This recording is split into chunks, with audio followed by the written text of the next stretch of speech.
সে আমাকে কালকে রাত লিটারেলি 1টা-2টা পর্যন্ত ব্যাটিং কিভাবে ধরতে হয় সেটা আমাকে ভিডিও কল থেকে শিখিয়ে দিয়েছে। বিকজ সে যেহেতু দেশে নেই, সে দেশের বাইরে, তো একটা পার্টনার যদি ভিডিও কল থেকে হেল্প করতে পারে তাহলে মাঠে থাকলে তো বুঝতেই পারছেন যে কিভাবে সাপোর্ট করতো। আলহামদুলিল্লাহ আমার বোলিংটা বেশি ভালো, কিন্তু ব্যাটিংটা একটু ভয় লাগে, কারণ ব্যাটিং যে করে তার অনেক রকম প্রেশার থাকে, প্লাস পুরো টিমের প্রেশার থাকে তার উপরে, তো ওই জায়গাটা থেকে আমি একটু নার্ভাস।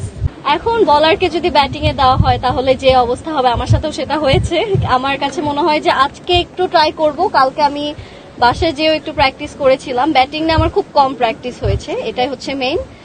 লাস্টে হচ্ছে কি আমাদের পুরোটাই চেঞ্জ হয়ে গেছে বোলিং এ, যেহেতু আমাকে বোলিং থেকে আসলে ব্যাটিং এ দেওয়া হয়েছে, হয়তো তারা ভালো কিছু চিন্তা করেছে।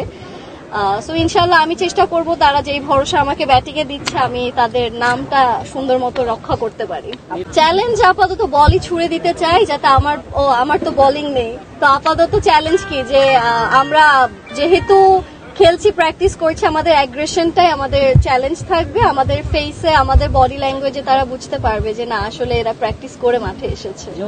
আমাদের আসলে টার্গেট করা হয়েছে মেয়েদের ক্ষেত্রে হচ্ছে আমরা যদি মোটামুটি 35 to 40 রান আমাদের মেয়েদেরকে হচ্ছে গিয়ে টার্গেট দেওয়া হয়েছে, যেহেতু মেয়েদের মাত্র 2 ওভারে খেলা, তো চেষ্টা করব যে 1 ওভার সুন্দর করে কমপ্লিট করার।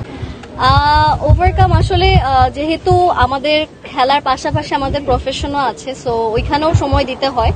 তো খেলার মাঠে দেখা যাচ্ছে যে আমরা ইনডোরে যখন প্র্যাকটিস হতো 2 থেকে 2.5 ঘন্টা 3 ঘন্টা করে আমরা প্র্যাকটিস করতাম, আর সেক্ষেত্রে প্র্যাকটিসের টাইমে অনেক জায়গাতে আমি আঘাতও পেয়েছি, পায়ে ব্যথা পেয়েছি, হাতে ব্যথা পেয়েছি, আমার ঠোঁট লিটারালি ফেটে গেছে বল পড়ে। তো সব জায়গা থেকে আসলে এটাই যে যেহেতু এত কষ্ট করেছি, এত ইনজুর্ড হয়েছি, এখন আমাদের দল যদি না জিতে তাহলে কষ্ট তো অবশ্যই পাবো, কিন্তু এটাও মেনে নিয়েছি যে খেলাতে হার জিত থাকবেই, তো মে দ্য বেস্ট টিম উইন। এটা লাইট ক্যামেরা অ্যাকশন, ক্যামেরা তো আমাদের সামনেই আছে, তো এটা তো নাথিং নিউ। তো এর পাশাপাশি খেলাটাতে এখন একটু ভালো পারফরমেন্স দেখাতে হচ্ছে, কারণ আমি দেখেছি যে যেগুলো খারাপ খেলা হয় ওগুলোই আপনারা কেটে কেটে দিয়ে দেন, ভালোগুলো দিচ্ছেন না। কিন্তু আশাবাদী যে আজকে যেহেতু টিট স্পোর্টসে খেলাটা দেখানো হবে, তো আজকে অ্যাকচুয়ালি প্রপার কিভাবে কে খেলছে, সবার হার্ড ওয়ার্ক, ডেডিকেশন, মনোবল আজকে ক্যামেরাতে অডিয়েন্সই দেখতে পারবে।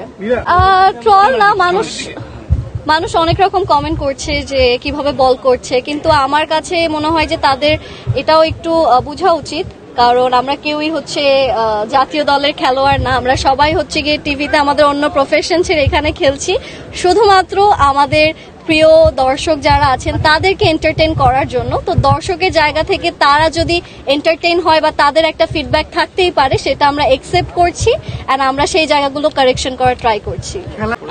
না আসলে মন খারাপ কখন হবে, কারণ আমি তো কমেন্ট পড়ার টাইমটাই পাচ্ছি না, সারাদিন প্র্যাকটিস, আর না হলে হচ্ছে গিয়ে খেলার প্রিপারেশন নিতে হচ্ছে, তো ওইভাবে এখনো দেখিনি, কিন্তু অনেকে বোলিং স্টাইল নিয়েও কিছু কিছু কমেন্ট্রি মনে হয় এসেছে, তো আমি ওইটাই বলবো দর্শককে যে just take it as a fun, আমরা আপনাদেরকে এন্টারটেইন করার জন্য এত বড় একটা আয়োজন করেছি, আশা করি আপনাদের সবারই ভালো লাগবে।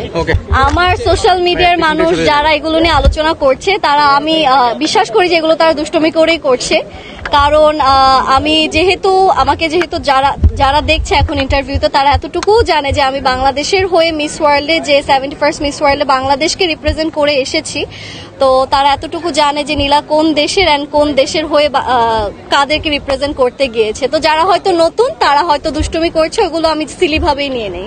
Thank you.